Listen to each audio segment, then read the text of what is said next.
Hello friends, நான் இன்றைக்கி உங்களுக்கு குட்டி பலாக்காய் வச்சு சூப்பரான டேஸ்ட்டில் பலாக்காய் பிரியாணி தாங்க செஞ்சு காட்ட போகிறேன். நீங்களும் இதே மாதிரி செஞ்சு சாப்பிட்டு பாருங்கள், சரியாக சூப்பராக இருக்கும். அதுக்கு முன்னாடி பலாக்காய் கட் பண்ணுறதுக்கு நம்ம ஃபஸ்ட்டு கையில் தேங்காய் எண்ணெய் தடவிக்கோங்க. 2 கையிலையும் நல்லா எல்லா பக்கம் படுற மாதிரி தேங்காய் எண்ணெய் தடவிட்டு நம்ம கத்திலையும் தேங்காய் எண்ணெய் தடவி விட்டுட்டிங்கன்னா தான் நம்ம காய் கட் பண்ணும்போது உள்ளேருந்து வர பால் பிசுபிசுப்பு தன்மையாக இருக்கும். அதிகமாக கையில் கம் மாதிரி ஒட்டிக்கும். அதெல்லாம் ஒட்டாமல் இருக்கிறதுக்கு தான் நம்ம இப்படி தேங்காய் எண்ணெயை மேலே அப்படியே தடவி வச்சுக்கிறோம். இப்போ கட் பண்ணுறதுக்கு கொஞ்சம் கஷ்டமாக தான் இருக்கும். ஆனால் அந்த பால் கையில் கொஞ்சம் ஒட்டிக்காது, அவ்வளோதான். இப்போ பார்த்தீங்களா எவ்வளோகான்னு பால் இருக்குன்ட்டு. இதே மாதிரி நம்ம சுற்றி இருக்க தோல் எல்லாத்தையும் கட் பண்ணி எடுத்துகிட்டு நடுவில் 2ஆக கட் பண்ணி எடுத்துட்டேன். இப்போ நடுவில் தண்டு பகுதி மாதிரி இருக்குது, அதையும் கட் பண்ணி எடுத்துக்கிட்டு இந்த மாதிரி குட்டி குட்டி பீஸாக கட் பண்ணி எடுத்துகிட்டு வந்துட்டேன். இதை ஒரு 3-4 தடவை நல்லா கழுவி எடுத்தாச்சு. அப்படி இருந்தும் அதோட கலர் பார்த்தீங்களா கொஞ்சம் அப்படி கருத்த மாதிரி தான் இருக்குது. நம்ம இப்போ இது கூட கொஞ்சமாக உப்பு, மஞ்சள் பொடி, கொஞ்சமாக தயிர் ஊற்றலாம்னு சொல்லிட்டு தயிர் பாக்கெட்டை கட் பண்ணி ஊற்றினா மோர் மாதிரி இருந்தது, பரவாயில்லன்னு சொல்லிட்டு அதோடு சேர்த்து நல்லா மிக்ஸ் பண்ணி ஒரு சைடாக ஓரமாக வச்சுட்டேன். அடுத்து பார்த்திங்கன்னா இப்போ நம்ம பிரியாணி பண்ண போகிறோம். அதுக்கு அடிகனமான கொஞ்சம் உயரமான பாத்திரத்தில் தான் நான் பண்ண போகிறேன். 3 டேபிள் ஸ்பூன் அளவுக்கு எண்ணெய் சேர்த்துக்கலாம். 1 ஸ்பூன் அளவுக்கு நெய் சேர்த்துட்டு எண்ணெய் நல்லா சூடானதுக்கப்புறமா பட்டை, கிராம்பு, ஏலக்காய், ஸ்டார் பூ, அதுக்கப்புறமா பிரிஞ்சி இலை இதெல்லாம் போட்டு நல்லா பொரிஞ்சதுக்கப்புறம் ஒரு கைப்பிடி அளவுக்கு முந்திரி பருப்பு போட்டு லைட்டாக வறுத்துக்கிட்டு அதுக்கப்புறமா நம்ம நீல வாக்கில் கட் பண்ணி வச்சுருக்க 1/4 கிலோ பெரிய வெங்காயத்தை உள்ளே சேர்த்துக்கலாம். வெங்காயம் கொஞ்சம் அதிகமாகவே சேர்க்கணும். அதே மாதிரி வெங்காயம் நல்லா கலர் மாறி வர வரைக்கும் நம்ம வதங்கணும். மிதமான தீயை வச்சுக்கிட்டு மூடி போட்டு வச்சிட்டிங்கன்னா அது பாட்டில் ஒரு சைடு வதங்கிட்டு இருக்கட்டும். இப்போ இதுக்கு இஞ்சி பூண்டு பேஸ்ட் நம்ம ரெடி பண்ண போகிறோம். அதுக்கு ஒரு கைப்பிடி அளவுக்கு புதினா சேர்த்துக்கிட்டேன். கூடவே ஒரே ஒரு பச்சை மிளகாய் சேர்த்துட்டு ஒரு பெரிய சைஸ் இஞ்சி, அதுக்கு ஈக்குவலாக வெள்ளை பூண்டு எடுத்திருக்கேன். இது காலிஃப்ளவர் 65க்கும் சேர்த்து தான் நான் எடுத்திருக்கேன். இது எல்லாத்தையும் நல்லா பேஸ்ட்டாக அரைச்சி எடுத்துகிட்டு வந்துடலாம். அதுக்குள்ளே வெங்காயம் பாருங்கள் நல்லா வதங்கி கலர் மாதிரி இப்போது இந்த டைமில் ஒரு கைப்பிடி அளவுக்கு புதினா சேர்த்துக்கலாம். எண்ணெயில் புதினா வதங்கணும், அதனால் வெங்காயம் நல்லா வதங்கினதுக்கப்புறமா நம்ம புதினா சேர்த்துருக்கோம். அப்போ தான் அந்த எண்ணெயில் அழகாக வதங்கி வந்துடும். இப்போ பார்த்திங்கன்னா நம்ம அரைச்சி வச்சுருக்க பேஸ்ட்டை உள்ளே சேர்த்துடலாம். அரைச்சிட்டு வந்திருக்க இஞ்சி பூண்டு பேஸ்ட்லேருந்து நான் ஒரு 5 ஸ்பூன் மட்டும் உள்ளே சேர்த்துருக்கேன். மீதி 2 ஸ்பூன் இருக்குது. அது காலிஃப்ளவர் 65 பண்ணுறதுக்காக நான் ஓரமாக வச்சுட்டேன். இப்போ பாருங்கள் இஞ்சி பூண்டு பேஸ்ட்டு போட்டதுமே அடி பிடிக்க ஆரம்பிச்சிடும். அதனால் நம்ம கை விடாமல் நல்லா கிளறி விட்டுறோம். அப்படி வதக்கிக்கிட்டே இருக்கும்போதே இஞ்சி பூண்டோட பச்சை வாசனைலாம் போயிடும். அது வரைக்கும் நம்ம கைவிடாமல் வதக்கிட்டே இருந்தால் தான் அடி பிடிக்காமல் இருக்கும். வெறும் இஞ்சி பூண்டை மட்டும் அரைச்சி போடாமல் கூடவே கொஞ்சம் புதினாவும் பச்சை மிளகாயும் போட்டு நம்ம அரைச்சி இந்த மாதிரி பிரியாணி பண்ணும்போது மனமாக டேஸ்ட்டாக இருக்கும். இது நீங்கள் வெஜிடபிள் பிரியாணிக்கு பண்ணலாம், நான்வெஜ் பிரியாணிக்கும் இதே ஸ்டைலில் நீங்கள் இஞ்சி பூண்டு அரைச்சி போடுங்க.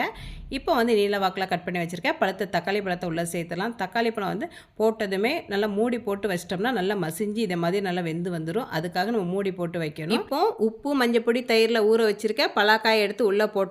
உள்ளே போட்டுட்டு நல்லா இந்த எண்ணெயிலே நல்லா மிக்ஸ் பண்ணி விட்டுருங்க. பலாக்காயும் கொஞ்சம் இந்த எண்ணெயிலே நல்லா வதங்கி வரணும். அதனால் ஒரு 30 செகண்டுக்கு மட்டும் கைவிடாமல் நல்லா இப்படி வதக்கி விட்டுக்கோங்க. அதுக்கப்புறமா நம்ம பிரியாணி மசாலா சேர்க்க போகிறோம். நான் இன்றைக்கி பிரியாணி பொடி தான் வச்சுருக்கேன். அந்த பாக்கெட்டில் கம்மியாக இருக்குன்னா அப்படி பாக்கெட்டோடு சேர்த்துட்டேன்.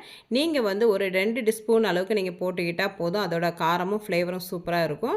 பிரியாணி பொடியை சேர்த்ததுமே நல்லா கைவிடாமல் நல்லா மிக்ஸ் பண்ணி விட்டுருங்க. மசாலா அங்கங்கே கட்டிகள் இல்லாமல் காயில் எல்லா பக்கம் நல்லா படுற மாதிரி நல்லா வதக்கி விட்டுட்டு இப்போ நம்ம வீட்டு குழம்பு பொடி நான் வச்சுருக்கேன். அதுலேருந்து 1 ஸ்பூன் போட போகிறேன். அதுவும் சேர்க்கறதுனால இன்னும் நல்லா மணமாக இருக்கும். கூடவே ஒரு 1/4 ஸ்பூன் அளவுக்கு மஞ்சள் பொடி போட்டுட்டு நல்லா மிக்ஸ் பண்ணி விட்டுறணும். இந்த மசாலாயோட பச்சை வாசனை போகிற அளவுக்கு லைட்டாக அப்படி நல்லா மிக்ஸ் பண்ணி விட்டுட்டு இப்போ இது கூடவே நம்ம தயிருங்க பேரில் வீட்டில் வச்சுருக்கோம்ல ஒரு மோர் பாக்கெட்டு, அதை மிச்சம் இருக்கிறத கொஞ்சம் ஊற்றிக்கலாம். ஒரு 1/4 கப் அளவுக்கு நான் சேர்த்துருக்கேன். அதையும் சேர்த்து நல்லா மிக்ஸ் பண்ணி விட்டுட்டு நம்ம பலாக்காயை அப்படி பச்சையாகவே சேர்த்துருக்கோம், வேக வைக்கலை. அதனால் எல்லாமே நல்லா போட்டு கலந்ததுக்கப்புறமா இப்போ நல்லா சமன்படுத்தி விட்டுட்டு மூடி போட்டு சிம்லே ஒரு 3 நிமிஷம் விட போகிறோம். பலாக்காய் ஒரு பாதி அளவுக்கு வேகிறதுக்காக. இல்லை நீங்கள் வேக வச்சு போட்டுக்கிட்டிங்கன்னா இந்தளவுக்கு மூடி போட்டலாம், அதுக்குன்னு தனியாக டைம் ஒதுக்க வேண்டாம். இப்போ பாருங்கள் நல்லா பலாக்காயும் ஓரளவுக்கு நல்லா வெந்து வந்திருக்கு. மசாலா எல்லாமே நல்லா வெந்துடுச்சு. இப்போ இந்த டைமில் பார்த்தீங்கன்னா பிரியாணிலாம் செய்ய ஆரம்பிக்கிறதுக்கு முன்னாடியே பாஸ்மதி அரிசியை நல்லா 2 தடவை கழுவிட்டு கொஞ்சமாக தண்ணி ஊற்றி நல்லா ஊற வச்சுட்டேன். இப்போ ஒரு அரை மணி நேரம் நல்லா ஊறி இப்போ அந்த பாஸ்மதி அரிசி அப்படியே உள்ளே சேர்த்துடலாம்.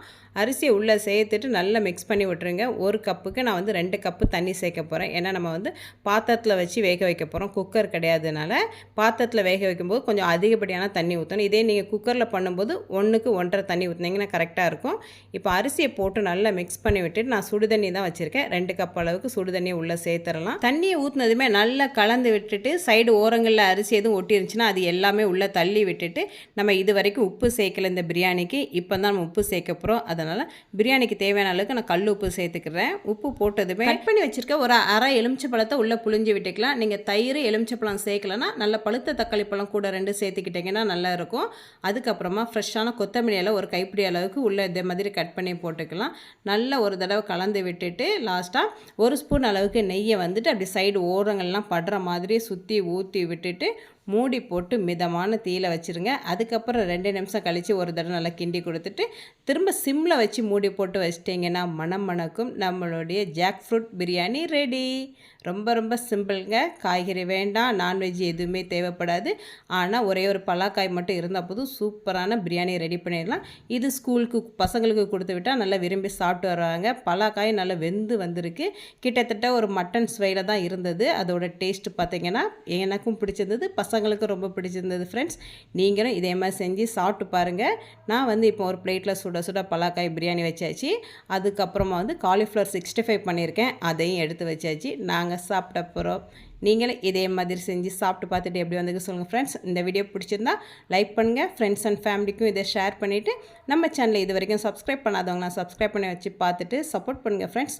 அடுத்து ஒரு இன்ட்ரெஸ்டிங்கான வீடியோவில் உங்களை சந்திக்கின்றேன். பாய்.